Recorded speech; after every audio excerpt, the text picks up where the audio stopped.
સુરત મહાનગરપાલિકા દ્વારા લોકોને વધુ પ્રમાણમાં પાણી મળે તેના માટેનું આયોજન કરવા જઈ રહી છે.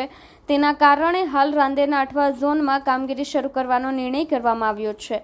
સુરત મહાનગરપાલિકાના રાંદેર વોટર વર્કસ ખાતે હયાત 250+50 × 250 MLD ક્ષમતાના વોટર ટ્રીટમેન્ટ પ્લાન્ટ કાર્યરત છે, જે પૈકી 50 MLD ક્ષમતાના વોટર ટ્રીટમેન્ટ પ્લાન્ટના ફિલ્ટર બેડમાં મોડિફિકેશન કરી સિરામિક મેમ્બ્રેન આધારિત ફિલ્ટર બેડ તૈયાર કરીને ક્ષમતા વધારી 160 MLD કરવામાં આવનાર છે, જે માટે 50 MLD ક્ષમતાના વોટર ટ્રીટમેન્ટ પ્લાન્ટ તારીખ 1/7/24 થી 15/11/24 સુધી આંશિક શટડાઉન લેવામાં આવનાર છે, જેથી રાંદેર વોટર વર્કસ ખાતે પાણીનું ઓછું ઉત્પાદન થનાર છે.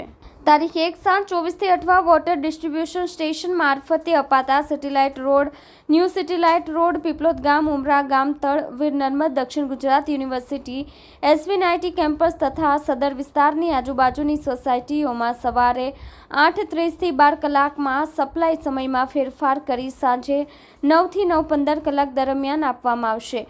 શટડાઉનમાં સમયગાળા દરમિયાન રાંદેર વારીગૃહથી પાણી પુરવઠો આપવામાં આવતા રાંદેર તથા અઠવા ઝોન સંલગ્ન તમામ વિસ્તાર, સોસાયટી, વસાહતોમાં પાણી પુરવઠો સંયમપૂર્વક ઉપયોગ કરવા શહેરીજનોને વિનંતી છે.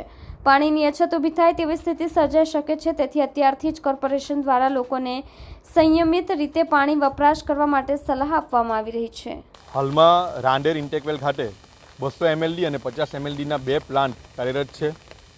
હાલમાં 50 MLDનો જે રાંદેર ઇન્ટેકવેલનો પ્લાન્ટ છે, જેને જર્મન બેઝ ટેકનોલોજી, જે મેમ્બ્રેન બેઝ ટેકનોલોજી કહેવાય છે, તે ટેકનોલોજીથી અપગ્રેડ કરીને આ પ્લાન્ટને વ્યવસ્થિત ને સારું પાણી શહેરીજનોને આપી શકાય તે દિશામાં સુરત મહાનગરપાલિકા પગલાં લેવા જઈ રહી છે. કઈ જગ્યાઓ પર પહેલાં લાગી રહી છે અને કઈ રીતનું આખું આયોજન ભવિષ્યમાં કરવા જઈ રહ્યા છે? આ ટેકનોલોજી જે છે, જર્મન બેઝ ટેકનોલોજી, જે ભારતભરમાં સૌપ્રથમ સુરત મહાનગરપાલિકામાં અને તેમાં પણ રાંદેર ઇન્ટેકવેલ ખાતે પાયલટ પ્રોજેક્ટ તરીકે કાર્યરત થવા જનાર છે. આ જે ટેકનોલોજી છે, જેના થકી સુરત શહેરીજનોને હાલમાં થોડાક આંશિક રીતે જે કલરવાળું અને થોડાક સ્મેલવાળું પાણી જે આવતું હોય છે, તે પણ હવે નહીં આવશે અને 100% સારું પાણી અને કલરવિહીન પાણી અને દુર્ગંધ મુક્ત પાણી આપી શકાશે. કેટલા સમય સુધી આ પાણીમાં આંશિક ઓછું મળશે? જ્યાં સુધી આ કામગીરી ચાલશે ત્યાં સુધી આ રીતની સમસ્યા થોડી ઘણી રહેશે.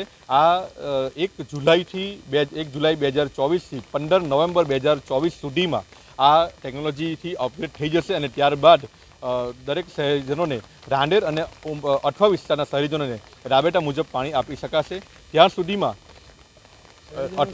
અઠવા ઝોન વિસ્તારમાં રહેતા ઉમરા ગામ, SVNIT campus, VNSU campus, Piplod ગામ અને આજુબાજુના સંલગ્ન વિસ્તારોમાં અને રાંદેર વિસ્તારમાં રહેતા લોકોને થોડું પાણી ઓછું મળી શકે છે. જેથી કરીને આપના માધ્યમથી હું શહેરીજનોને અપીલ કરું છું કે થોડો પાણીના વપરાશમાં સંયમ જાળવે, જેથી કરીને સુરત મહાનગરપાલિકા થકી આપને પાણી સારી રીતે મળી શકે.